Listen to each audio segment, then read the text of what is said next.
ошол сумканын ичинде крупный акча 123 миң сом акча.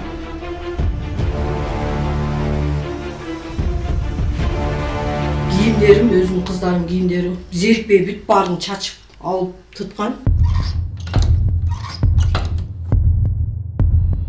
Уурулар үйүн тоноп 300 миңге жакын зыянга учураган жаран регион телеканалына кайрылды. Жалал Абад шаарынын тургуну Чынаргүл Атабаеванын үйү мындан 2 жыл мурун тонолгон. Жоголгон акчаны Атабаеванын Орусияда иштеген 2 кызы салып турган. Мен барсам эле, дагы келдиңизби? Мен үстүмөн жиркип, кагып, силкип шылындашат да.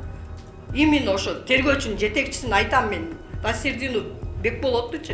Эшигин жаап, постоянно барсам уктап аткан болот. Такылдатып, неге мен эме карабайт тергөөчүлөр десем, жаман жазаттың да сенен башка эмелерин толтура, бир эле сенин проблемаңбы дейт. Эмне келе бересиң дейт. Кечке эле келе бересиң дейт. Мен 2 жыл ошо жерде калды күнүмчө, чуркай берип, кайрылган жерим калбады. Атабаева бул иш боюнча тийиштүү органдарга кайрылган. Деген менен окуя орун алган 2 жылдан бери тергөө иштери аягына чыкпай келет. Бул ишке Атабаеванын кошунасы шектелип жатканын өзү айтып берди. Акча жөнүндө дагы бүт баарын ошо Улукбек билип атат да, угуп атат. Улукка чейин да акча сурап, бүт баарын билип бүткөн да. Кечээ күнү ошо күмөн санаган адамды келиптир Москва, 2 жыл Москвада жүрүп, келгенине 1 ай болду.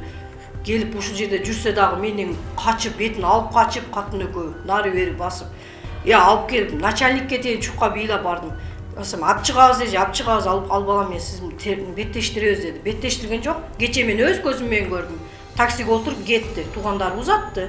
Окуя 2019-жылы 10 ноябрга караган түнү Жалал Абад шаарында орун алган. Аталган иш боюнча Чынаргүл Атабаева президенттин аппаратына, ички иштер министрине жана башкы прокурорго арыз менен кайрылган.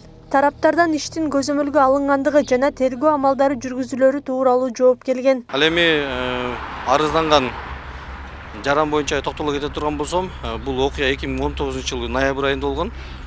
Жалал Абад шаарынын көп кабаттуу батирлеринин биринде ошо уурулук фактысы катталып, ал уурулуктун натыйжасында үй ээсине 250 миңден ашык материалдык зыян келтирилген да.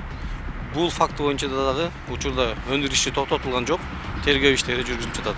Жалал Абад облусунда жыл башынан бери 16 батир тоноо фактысы катталган. Анын кесепетинен жарандарга 7 миллиондон ашык зыян келтирилген. Тиешелүү кызматтар тарабынан 7 фактынын бети ачылган. Ал эми өткөн жылы 33 батир тоноо фактысы аныкталган. Акылай Карабаева, Замирбек Тойчубаев, регион.